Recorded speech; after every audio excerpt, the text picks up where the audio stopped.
Morning friends, কেমন আছো সবাই? আশা করি ভালো আছো। আজকে আমার লুকটা কেমন হয়েছে কমেন্টে জানাবে। আর পুরো লুকটা দেখার জন্য দেখো, পুরো লুকটা হচ্ছে এই যে, ভালো করে দেখিয়ে দিচ্ছি, একটু পিছনে যাই, ঠিক আছে? এই যে হচ্ছে আমার পুরো লুক, ঠিক আছে? তো এটা হচ্ছে পুরো লুক। এটা হচ্ছে আমি একটা ভিডিও করার জন্য এই লুকটা করেছি, উঠোন লিপার। তো গ্রামের মেয়ে সেজে উঠান লিখবো, সেই লুকটাই তোমাদের সাথে শেয়ার করবো। এই লুকেই কিন্তু উঠানটা লিখবো, ঠিক আছে? তো পুরো ভিডিওটা দেখো, আশা করি ভালো লাগবে। আর আমার এই লুকটা কেমন লেগেছে, গ্রাম্য লুক, তোমরাই জানিও। আর তোমাদের একটু ভালো করে দেখিয়ে দিই, দেখো এই যে হচ্ছে আমার লুক। এই যে এরকম ভাবে শাড়ি পরেছি, একদম গ্রাম্য লুকটা। আর এই উঠানটা লিখবো এখন এই লুক নিয়ে। তো পুরো ভিডিওটা দেখো, আশা করি ভালো লাগবে। আর নতুন একটা লুক নিয়ে তোমাদের সামনে আজকে ভিডিওটা করছি। তো ভালো লাগলে পাশে থেকে সাপোর্ট করো। তো দেখো, আমার নিজেরই এখন লজ্জা লাগতেছে বাইরে বেরিয়ে লেপার জন্য, কিন্তু কিছু করার নেই। ভিডিওর জন্য সব কিছুই করা লাগবে, তো লজ্জা পেলে হবে না। তো যাই হোক, চলো এখন হচ্ছে উঠোনটা লিখতে যাই।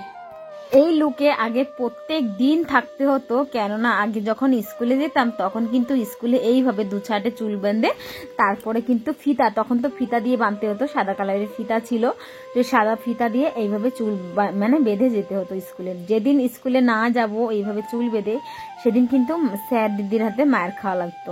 তো সেই ভয়তে ভয়তে সবসময়ের জন্য স্কুলে এই লুকেই যেতে হতো। তো আজকে এই লুকটা কত বছর পরে করলাম জানো? আজকে কিছু না হলে 12-14 বছর পরে এই লুকটাই এসেছি, 14 বছর হয়ে যাবে। 14 বছর পরে আজকে এই লুকে এসেছি। আর এত লজ্জা লাগছিল বাইরে বেরিয়ে উঠান লেপবো কি করে ভাবছিলাম। তো যাই হোক, এটা আমার কাজ, সেই কাজ মনে করে কাজে লেগে পড়েছি। আর তোমরা বলে দিও এই লুকটাই আমাকে কেমন লাগছিল। এই লুকটাই না সত্যি সত্যি একটা বাচ্চা বাচ্চা লুক, আমার খুবই ফেভারিট ছিল। আমি যখন স্কুলে যেতাম না, সব সময়ের জন্য এইভাবে ফিতা দিয়ে চুল বেঁধে যেতাম। আর সুন্দর করে ফিতা দিয়ে না, হাতে করে সুন্দর করে ফুল করে তারপরে গাটারের উপরে ফিতাটা বেঁধে দিতাম। মানে এত সুন্দরভাবে চুল বেঁধে তারপরে কিন্তু স্কুলে যেতাম। এখন আর হয় না পরিস্থিতি, এখন ওই সাদামাটা জীবন হয়ে গেছে। তো আগে স্কুলে থাকতে কি হতো, কে কেমন করে চুল বেঁধে আসে সেটাই দেখার ব্যাপার ছিল। তো সেই জন্য এখন সাদামাটা জীবন হয়ে গেছে, যেমন ভাবে সেরকম ভাবেই মানে চলে যায় আমাদের জীবন আর কি, অত লুকের দিকে ধ্যান দিই না। তো যাই হোক, মাঝে মধ্যে একটু ইচ্ছা হয় সেই ছোটবেলায় দিনে ফিরে যাই। আজকে আমার কি জানি না মন হয়েছে, যখন উঠানটা লিখবো, আমি জানি এটা আমি ডেলি ব্লগের মতন একটু করবো ভেবেছিলাম, কিন্তু আমি এই লুকটা নিয়ে যতটুকু ভিডিও করতে পেরেছি মানে ততটুকু ভিডিও তোমাদের সাথে শেয়ার করছি।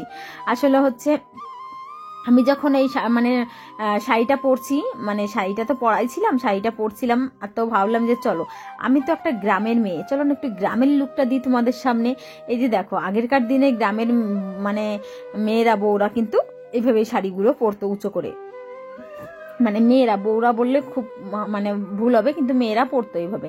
তো আমার মানে ইচ্ছা হলো আজকে একটু এইভাবে চুলটা বেঁধে নিই, আসলে ভালোই লাগবে, সেটা চিন্তা ভাবনা করেই করলাম। তো তোমরা একটু কমেন্টে বলো আমার এই লুকটা তোমাদের কাছে কেমন লেগেছে, ঠিক আছে? গ্রাম্য একটা লুক নিয়েছি তোমাদের সামনে। এটা হচ্ছে দেখো, এটা হচ্ছে একদম মানে গ্রামের মেয়েরা যেভাবে থাকতো আগেরকার দিনে, আমরা যেভাবে দিন কাটিয়েছি আগে, তো সেই লুকটাই আমি তোমাদের সামনে একটু তুলে ধরেছি আর কি। তো আঁঠুর উপরে কিন্তু শাড়িগুলো, আঁঠুর নিচটা এইভাবেই কিন্তু শাড়িগুলো পরতো, আর আমিও ঠিক সেইভাবেই পরেছি শাড়িটা। কিন্তু আমার একটু লজ্জা লাগছিল, বাইরে উঠোনটা তো রাস্তার সাইডে। তো যাই হোক, কোনো ব্যাপার নেই, করাই যায়। তো যাই হোক, তোমাদের উপরে রেখে দিয়েছি, তোমরাই কমেন্ট করে বলো কেমন হয়েছে না হয়েছে।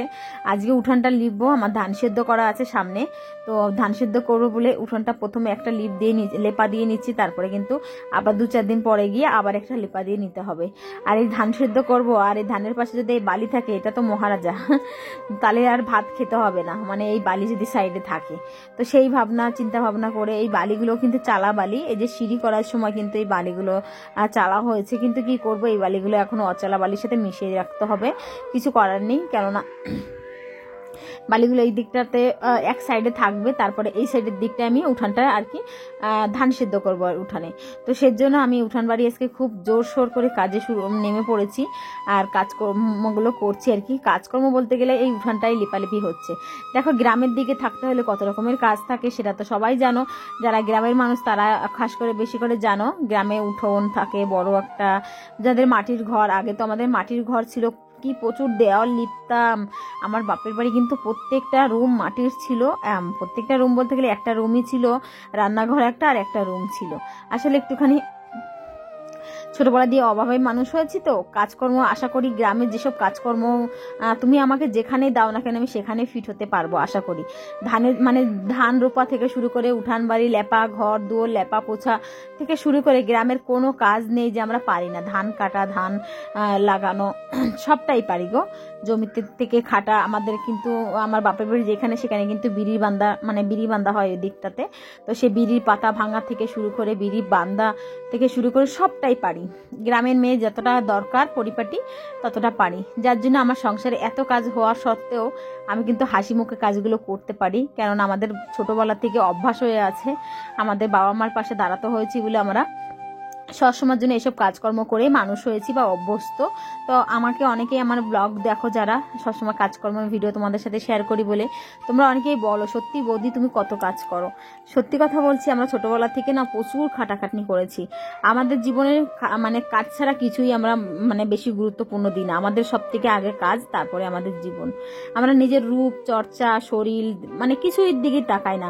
এখনকার দিনের মেয়েরা দেখি আগে না রোদে যাব না, আমার মুখ কালো হয়ে যাবে, জমিতে যাব না, আমার ইয়ে হয়ে যাবে। তো আমাদের কিন্তু সেরকম ছিল না। আমাদের হচ্ছে ছোটবেলা যখন আমরা তখন তো জামা প্যান্টেরও অভাব ছিল। সত্যি কথা বলতে যেটা বলছি, আমরা 6 বোন ছিলাম বলে জামা কাপড় আমাদের অনেকটা অভাব ছিল। তো আঠুর উপরে ফ্রকগুলো সেটা হচ্ছে দিদিদের ফ্রক থাকতো, দিদিরা পরে পরে যেত, সেগুলো ফেলতে হতো না, সেগুলো আমাদের কাজে লেগে যেত যখন দিদিদের ছোট হয়ে যেত।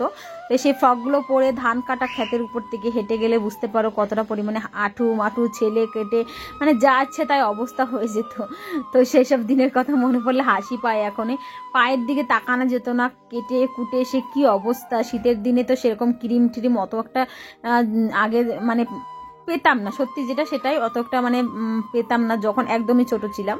যখন একটু কামাই করা শিখেছি, কামাই করা বলতে গেলে বিড়িবান্ধা, যখন বিড়িবান্ধা শিখেছি তখন কিন্তু হাতে কাটে পয়সা কড়ি থাকতো, বা তখন সংসারের পাশে খুব ভালো করে দাঁড়াতে পারতাম। যখন বাবা মার হাতে সংসার ছিল, বাবা মা ততক্ষণ এত কিছু দিতে পারতো না।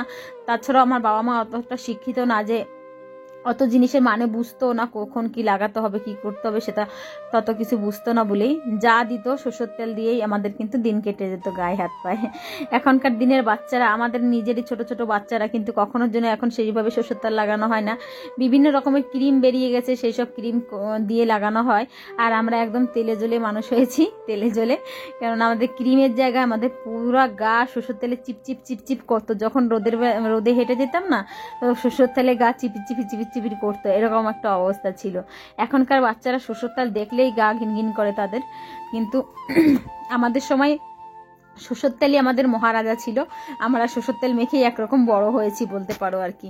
তো যাই হোক, আমার জীবনের তো কিছু কিছু গল্প তোমাদের সাথে শেয়ার করতে করতে অনেক কিছুই শেয়ার করে ফেলেছি। আর কথা বলতে বলতে আমি উঠোনটাও আমার প্রায় লেপা হয়ে গেছে। আর তোমাদের আমার এই ভিডিওটা কেমন লেগেছে প্লিজ একটু কমেন্ট করে জানিও। ভিডিওটা 2 দিনের ভিডিও ছিল, দেবদেবর হয়ে উঠছিল না। তো যাই হোক, ভালো লাগলে একটু পাশে থেকো, সাপোর্ট করো। আর নেক্সট ভিডিওর অপেক্ষায় থাকো, দারুণ একটা ভিডিও আসতে চলেছে। আমাদের স্বাধীনতা দিবসের দিন কি কি খেলাধুলা করেছি কি না করেছি সেই ভিডিওটা নেক্সট হবে। আমি আজ কত বছর পরে যে আজকে স্বাধীনতা দিবসে খেলাধুলা করেছি সেই ভিডিওটার অপেক্ষায় থাকো। আশা করি সেই ভিডিওটা দেখে তোমরাও খুব এনজয় করবে। আর আমার তো খুবই ভালো লেগেছে ভিডিওটা, খেলাধুলা করে কটা কি প্রাইজ পেয়েছি না পেয়েছি কি পাইনি সবটাই কিন্তু সেই ভিডিওটার মধ্যে তোমাদের সাথে শেয়ার করব। তো যাই হোক, উঠান লিপতে লিপতে কথা আজকে তোমাদের কাছ থেকে বিদায় নিচ্ছি। সবাই ভালো থাকো, আজকের মতন টাটা, সবাই সুস্থ থাকো।